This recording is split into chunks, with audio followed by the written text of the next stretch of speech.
ಹಾಗಾದ್ರೆ ಈ ಕ್ಷಣದಿಂದ ಮುಂದೆ ನಾವು ಕಾಂಗ್ರೆಸ್ ಜೊತೆ ನಿಲ್ಲಲ್ಲ ಅಂತ ನೀವು ಸಾರಾಸಗಟಾಗಿ ಹೇಳ್ತೀರಾ? ಸರ್ ನಾ ಕಾಂಗ್ರೆಸ್ ಜೊತೆಲಿ ನಮ್ಮ ಮುಸಲ್ಮಾನರಿಗೆ ಈಗ ಧೈರ್ಯವಾಗಿ ಹೇಳ್ತೀನಿ, community has suffered a lot. ಹೌದು ಅಲ್ವಾ? ಹೌದು ಸರ್. ಇದನ್ನ ನಮ್ಮನ್ನ ಉಪಯೋಗಿಸ್ಕೊಂಡು ನಮ್ಮನ್ನ ಅಸ್ತ್ರವಾಗಿ ಉಪಯೋಗಿಸ್ಕೊಂಡು ಇವ್ರು ಬೆಳೆದಿದ್ದಾರೆ ಹೊರತು ಈಗ ಜಮೀರ್ ಅಹಮದ್ ಖಾನ್ ಅವರು ಅವ್ರಿಗೆ ಈ ರಾಜ್ಯದಲ್ಲೇ ಒಂದು ಒಳ್ಳೆ ಬೆಲೆ ಇದೆ. ಮುಂದಕ್ಕೆ ಬಿಟ್ರೆ ಅವ್ರು ಮುಖ್ಯಮಂತ್ರಿನೂ ಕೂಡ ಆಗ್ಬೋದು. ಅವ್ರದೇ ಒಂದು ಪಕ್ಷ ಕಟ್ಬಿಟ್ಟು ಇಲ್ಲ ನಮ್ ಪಕ್ಷಕ್ಕೆ ಬಂದು ನಮ್ ಜೊತೆಗೆ ಸೇರ್ಕೊಂಡ್ರೆ ನಾವು ಇನ್ನೂ ಬೆಳಿತೀವಿ.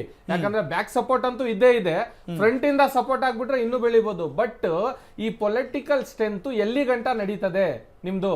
ಓಕೆ ಓಕೆ, ಆ ಪಾಠ ಕಲ್ಸಕ್ ನೀವು ಮುಂದಾಗಿದ್ದೀರಿ. ಹೌದು ಸರ್, ಎಲ್ಲಿ ಗಂಟ ನಡೀಬಹುದು? ಅಲ್ಲ ಏನ್ ಗೊತ್ತಾ ಶಹಬಾಜ್ ಖಾನ್ ಅವರೇ, ಪೈಲ್ವಾನ್ ಸಾದಿಕ್ ಪಾಷಾ ಅವರು ಕೂಡ ಇದೇ ಪಾಠ ಕಲ್ಸೋಕೆ ನಿಂತಿದ್ರು. ಅವರು ಒಬ್ಬ ಪ್ರಬಲ ನಾಯಕರು, ಅವರು ನಿಮ್ ತರನೇ ಮಾತಾಡ್ತಾ ಇದ್ರು. ಏನಾಯ್ತು ಅಲ್ವಾ? ಕೊನೆಗೇನ್ ಮಾಡಿದ್ರು? ಈಗ ಅವರನ್ನ ಕಣದಿಂದ ಹಿಂದೆ ಸರಿಸಿದ್ರು. ಹೌದಾ ಇಲ್ಲ ಹೇಳಿ? ಹಂಗಾಗಿ ಇವತ್ತು ಯಂಗ್ಸ್ಟಾರ್ ಎಂಪವರ್ಮೆಂಟ್ ಪಾರ್ಟಿಯ ಶಹಬಾಜ್ ಖಾನ್ ಅವರ ಮಾತನ್ನ ಯಾವ ಕಾರಣಕ್ಕಾಗಿ ಕೇಳಬೇಕು ಯುವಕರು? ಸರ್, ಈ ಸಂವಿಧಾನ ಬರ್ದಾಗ್ಲೂ ಕೂಡ ಬೇಗಂ ಏಜಾಜ್ ರಸೂಲ್ ಅನ್ನೋರು ನಮ್ಮ ಡಾಕ್ಟರ್ BR ಅಂಬೇಡ್ಕರ್ ಅವ್ರ ಜೊತೆ ಇದ್ರು. ಆಗಿನ ಕಾಲದ್ದು ಕೂಡ ಅನ್ಎಜುಕೇಟೆಡ್ ಕ್ಯಾಂಡಿಡೇಟ್ಸ್ ಇದ್ರು.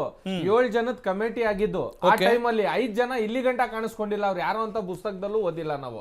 ಯಾಕಂದ್ರೆ ಏನಾದ್ರು ಮಾಡಿದ್ರೆ ತಾನೇ ಅವ್ರ ಇತಿಹಾಸ ಪುಸ್ತಕದಲ್ಲಿ ಬರೋದು.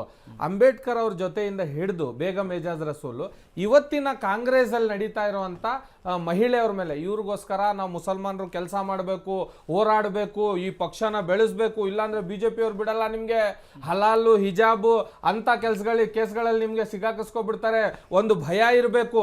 ನಾನು ಯುವಕರಲ್ಲಿ ನನ್ನ ಪಕ್ಷ ತಗೊಂಡು ಒಂದೇ ಒಂದು ಭಯ ತೆಗಿಯಕ್ಕೆ ಹೋಗ್ತಾ ಇದ್ದೀನಿ.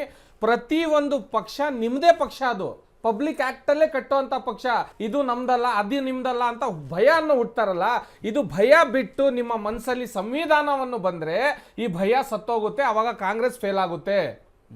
ಕಾಂಗ್ರೆಸ್ ಫೇಲ್ ಮಾಡಕ್ಕೆ ಒಂದೇ ಒಂದು ಕಾರಣ ಇರೋದು, ಅದು ಸಂವಿಧಾನ.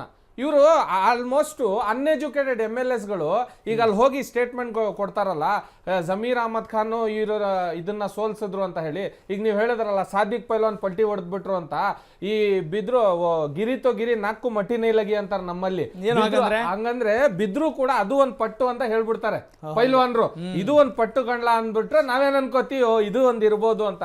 ಪೊಲಿಟಿಕಲ್